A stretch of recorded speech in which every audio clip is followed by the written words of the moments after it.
We work, we plan, we dream of the days when we're released from the daily grind and into the freedom of retirement. But truth be told, for many men, retirement looms before them like a ticking clock. Lyndsay Green talked to some of them for her book, Ready to Retire: What You and Your Spouse Need to Know About the Reality of Retirement. And she joins us now. Welcome, Lyndsay. Thank you, Nick. It's really nice to see you. It's a pleasure. I've been looking forward to meeting you. Why did you want to look at the effect of retirement on men? Well, I've been researching aging for the last number of years. I've been writing books about how we age, and there are very many reality gaps between the stereotypes we have and what aging is actually like. And one of the biggest reality gaps is around men and retirement. And what I found is had a lot of assumptions. I think one of my biggest assumptions came from watching that wonderful Freedom 55 ad, where we saw the men running along the beach and driving around in their convertibles, and I thought, they just can't wait to leave work and just have the freedom. And then I started interviewing men, and especially older men, and asking them about what I should be doing now to live well at their age, and they said never retire. And they then talked about work being somewhat like living in the Lost Horizons Shangri-La, and as soon as you left work, you would go into immediate decline. And I then looked at my husband, who's retirement aged. I have brothers who are retirement aged. I have many friends and colleagues, and they too were not anxious to leave work.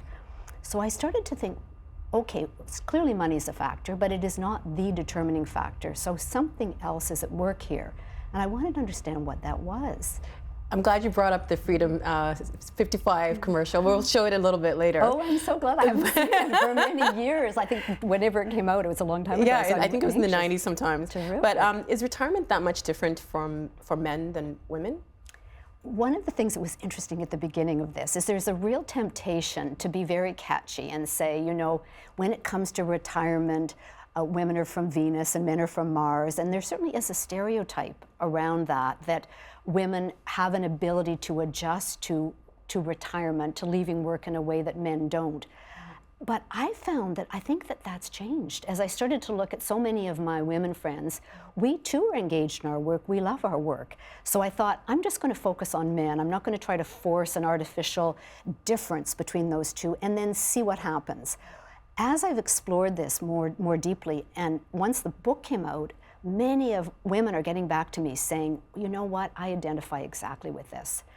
And the reason is that I really started exploring, what do we get out of work? Because of course that's what this is all about. Retiring is leaving the workplace. And of course the first thing is identity. Now men do admit they identify with work, who they are, that kind of status. And as one of the men said to me, there are ises and there are wases. And now that I've retired, I'm a was. And that's very poignant. So I thought, okay, that's on one level, but let's talk about the positive things we get out of work.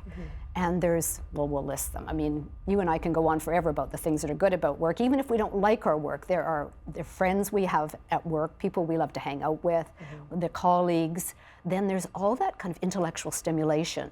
There's challenges, there's problem solving, there's keeping alert, they're keeping up current with things that are changing in the workplace all the time. Then there's the whole area around structure to the day.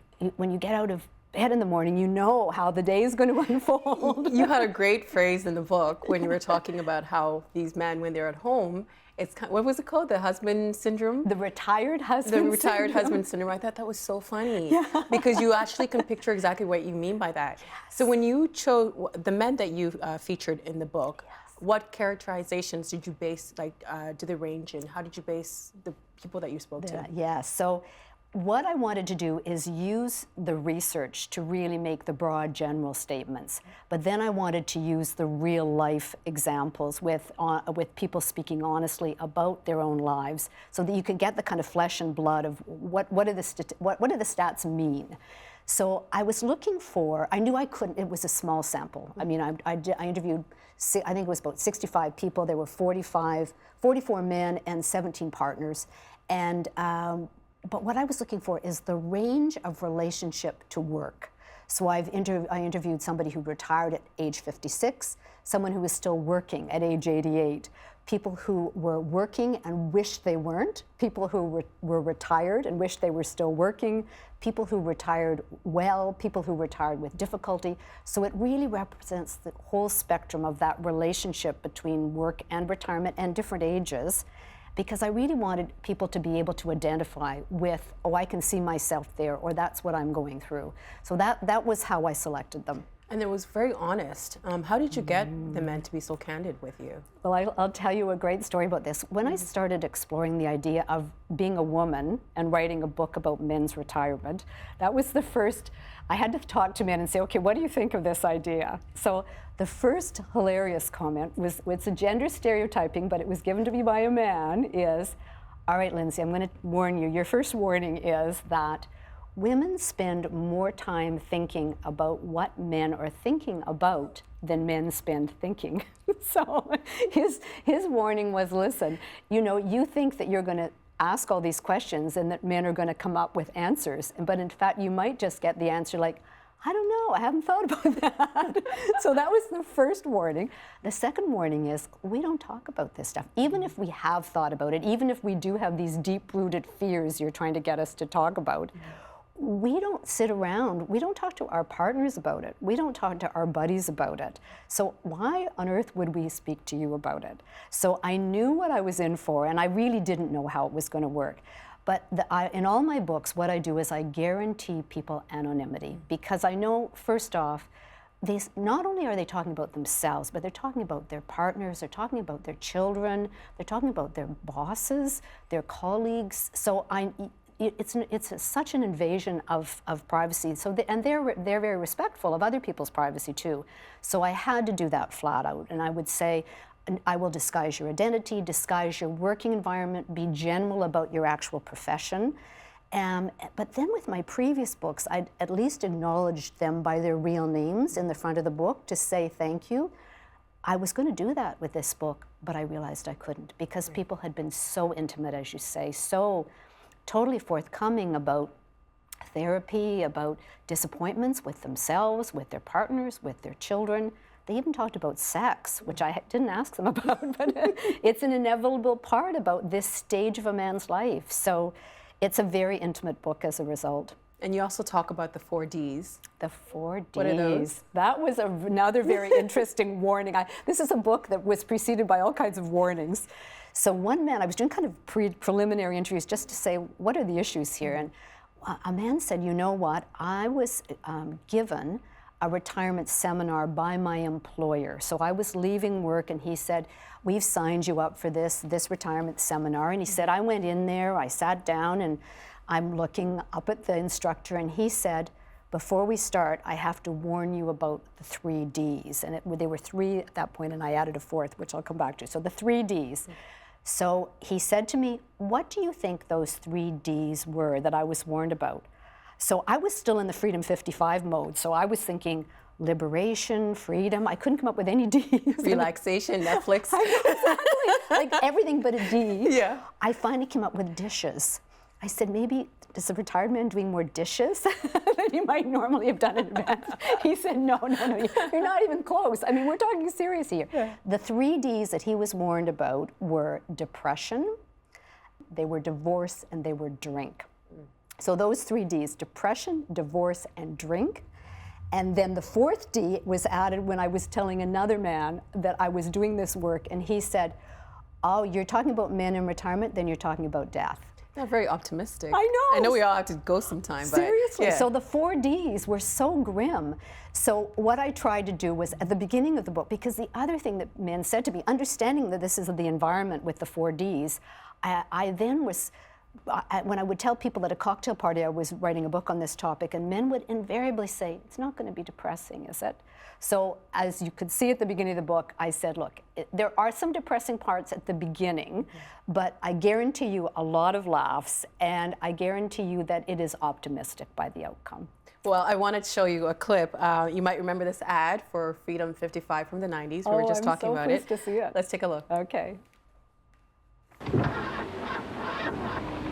Imagine seeing yourself in the future. Good thing we didn't have that much trouble getting our business started. Is this for real?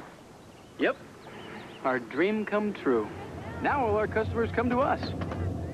We still have tense moments, but hey, it's nothing we can't handle. Only a London Life representative offers Freedom 55. The freedom to have dreams today and make them come true tomorrow with financial protection along the way. So, I guess you could say we're still in sales. So how does this version of retirement compare to reality? So this is very powerful, isn't it? This is an image that is really a dichotomy, which was, I think, the old think around retirement. There was an on switch and an off switch. You were working and then you were not working.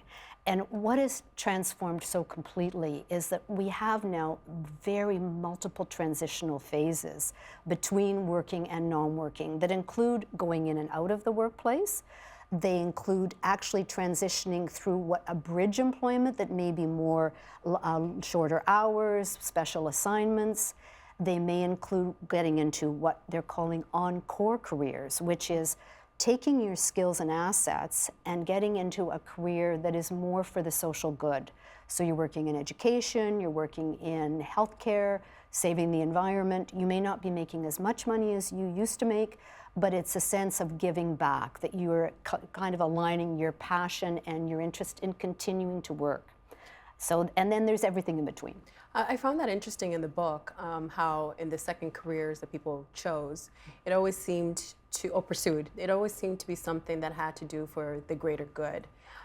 Do you think that has anything to do with, you know that you're going to go on the other side and you want to make up for time, or like, there's one guy in the book that said he gave up a really high-paying job and he went back to school to learn the additional skills that he had this job when he was in his 20s, but he really wanted that job and everybody thought he was nuts.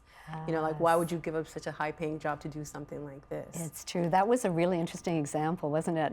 I mean, this was a man who had reached the pinnacle of his profession, retired from that in order to go back to doing something that he'd done when he was in his 20s. And when he sent out his CV, people were really thought it was a joke. Why would you, how could you possibly want to do this now, given the success you've attained and the financial security you've clearly attained from that work? I think they wondered if something had gone on and he had a nervous breakdown, or was there something else to the story that he wasn't telling them? There was nothing else to the story other than that he wanted to recapture that feeling of working with complete passion. And he had liked his work, but it had gotten boring. So I think this is one of the things that's happening for people, is that they may have achieved a level of responsibility. And I think one of the things, and when we bring women back into this too, their child rearing may be finished for them in the sense that they feel their children are launched. And there's a sense of now looking back at oneself, and the men feel the same thing, that they've provided income, they've been there for their family. Now all of a sudden it's about them. And so they start thinking, what is meaningful for me if I only think about my own interests? And that's such a gift, I think. How linked are employment and male identity? Well, this is something that also really surprised me, because I thought that had gone. I thought, look at the role fluidity we have now in terms of what men can do and are asked to do and have the ability to do, compared to the old stereotypes, or even have a gender fluidity in terms of our own gender identity. And so I assumed that men would have really freed themselves from an identification with being the wage earner or the breadwinner. Not so. And I can see now, thinking back, we learned, so as a retirement-aged woman, and this era we grew up in was watching Father Knows Best. That was the TV sitcom with the man went off to his job at the insurance company, and we never saw him at work. We only saw him in the home. There was a stay-at-home mom, 3 children, and the man was the king of the castle, and it was all linked to his wage earning capacity. So I started to think about that being such a profound moment. When we're children, we're learning about what it is to be men and women. We're learning how to be role play mommy and daddy, and how significant that was, deeply embedded in our psyches. And despite all the things that have happened since, it's still something that is really motivating to us. So it's understandable if someone was to leave a job if they did become depressed, because if your identity is based on what you do, and then now you're not doing that anymore, then who are you? That's exactly right. So I had one story that you'll recall of a man who had to leave his employment earlier than he wanted, he felt, because of what he called a toxic boss. He said he loved his work, but he just was incapable of getting around this particular person who was really poisoning his attitude. So he decided he really had to quit. So he basically said, you know, I went to bed employed and I woke up unemployed. And he said there weren't financial issues, but he said I walked all day. I literally didn't know who I was, what I was going to do. He said I knew I had to get out of the house or my wife was going to kill me. And then he said, he used this interesting term, he said I knew I had to replace somehow the psychic income I got from work. And he did struggle. He struggled for several months, he said, and eventually he found his path. He got into volunteer work. He started some educational assignments, and now, several years later, he says he's a happily retired man who's very fully engaged and quite passionate about the things that he's found to actually replace work. But it was a struggle. On that note, I want to play you a clip. This is an interview that Steve Paikin did with Donna Barnett, a chartered accountant who was forced into retirement. When all this went down, I did all the right things. I, looked at other positions, and you chase after this job or that job, but eventually I just found myself getting to a point where I would just take jobs at minimum wage just to keep busy so that I didn't feel useless. And gradually it just, evolved into this thing where it was a very dark place. It's kind of a trauma, like there's a certain amount of trauma with that, right? Absolutely. And certainly this man would identify with a number of the stories in this book. There's several things that the men talked about in the book. One is when something ends, before the next thing begins, there is kind of a neutral zone. William Bridges, who writes about transitions, calls that interregnum, the period between the end and the beginning, the neutral zone. And it's a very difficult part of your life to be in, but you need to acknowledge it. It is full of lack of structure, confusion, and he says if you can, permit yourself to hang out in that zone. And it's difficult because people will say, what are you doing? And the answer is nothing, except it's not nothing. What you're doing is allowing yourself, you're giving yourself permission to actually explore who you are, what does life mean to you? And he would argue against too quickly jumping into something else just in order to have something to do. So that was one strategy. Another really important strategy, and one of the men talked about this, and I was so grateful he was willing to talk about this. Similar situation in that he was forced to leave work sooner than he wanted. His union went to bat for him, and he fought with the union against his employer for a full year. He was successful, but it took its toll on him, and it made him rethink, unfortunately, everything that had gone before. And so he then said, I was in such a dark place, as this man said, therapy was really important to me. And I think that's one of the things that the message I'm trying to get across in the book as well, is ask for help. And then there's that shift from work, your relationship with work, and how does it change at home? How did the relationships change between the spouses? That was a very significant change, and of course the spouses are very worried. And people say to me, well, how long should you stay in this neutral zone? I mean, it's easy to talk about, but and the spouses will say, well, I was really worried. And so if we take the man who got into therapy, this is about a year and a half later, when I was interviewing him, and he was saying he was still struggling, but he was on a path. He could see now, he'd stopped the therapy. His therapist said, I think you have more productive ways to use your time now. And his wife said at the beginning, before he got into therapy, she was profoundly worried. But now, even though he's not, quote, doing anything that one could label, she knows he's on his own journey now, and she feels much happier about that. And she said, you know I have things that I think he could do, but this is not my life. And he doesn't want to hear my solutions for his life. This is a journey he has to be on his own. So they kind of have to rediscover this new relationship because they're together all the time. That's right. How common was it for retired couples to divorce? So one of the things that's fascinating about this whole area, and I should probably give you the extreme example because it makes the Canadian example sound a lot simpler. And Japan is the example I use in the book, which you will recall.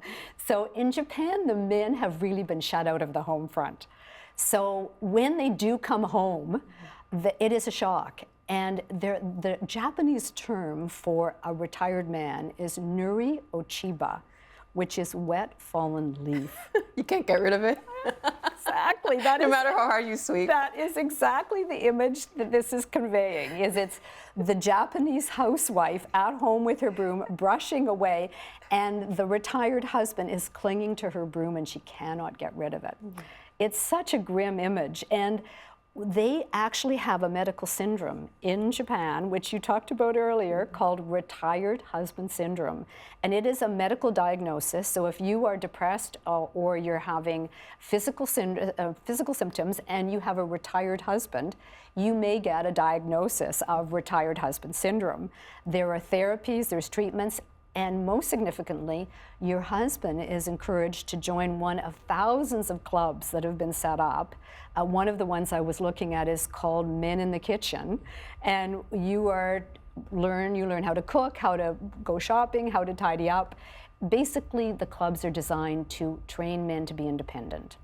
Now, clearly, we do not have this issue to this extent in Canada, but some of the women that I've talked with have said it's somewhere on the spectrum, and there's no question that what you have to do is renegotiate. You have to renegotiate your relationship, and you have to renegotiate your living space.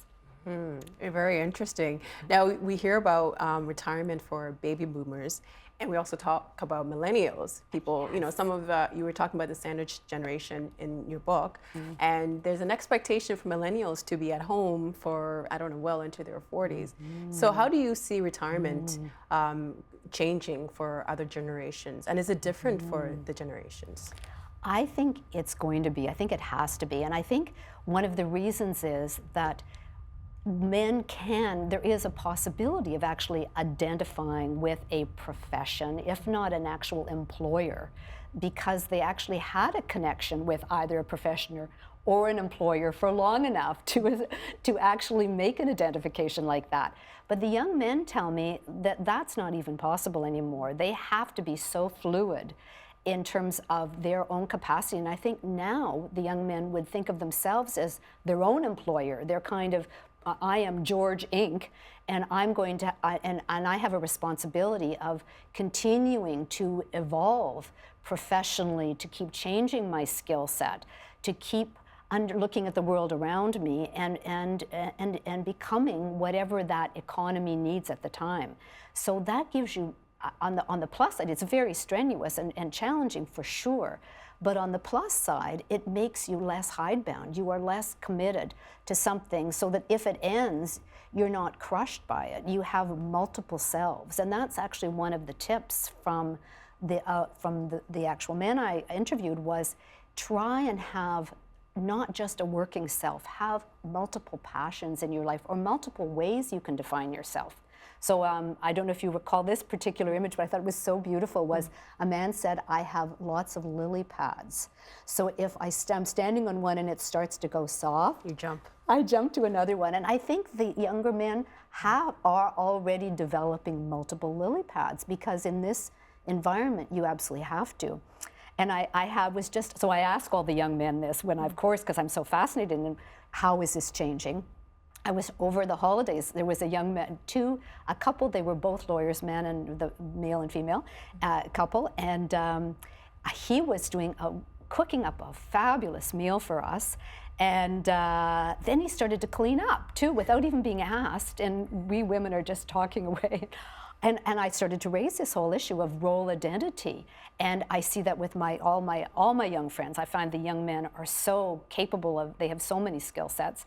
And I asked him what he felt about whether he was connected to being a wage earner. How significant was that to him? And he said, I'm actually trying to become a house husband. And I'm lobbying with my girlfriend here, and he said to her in front of me, he said, I could learn more recipes. You could come home from work, it would be such a clean house. Hey, do you have his number? I'll pass it to you later. So after the book and after all the research you've done, are you optimistic about retirement? I am super optimistic about retirement because I think it's such an outdated concept. Even the concept of retiring, I mean, it comes from a concept, I mean, if you look at the origin of the word, it is to back away, it's to retreat, it's to withdraw. We need all of our retiring men and women, we need their assets. We need their skills, we need their expertise. We need them. I mean, I never said this in the book because the men didn't want to know my opinion, but I would love to see like an opportunities for second youth. Like we grew up with opportunities for youth, which had us all traveling across the country and working on community projects. I'd love to see an opportunities for second youth, where we galvanize all the people who are bored and can't figure out what to do, and give them this fabulous, interesting, exciting assignments. But Lyndsay Green, fantastic book. It gave me so many laughs and lots of information. Thank you for being here. Thank you so much now. Help TVO create a better world through the power of learning. Visit TVO.org and make a tax-deductible donation today.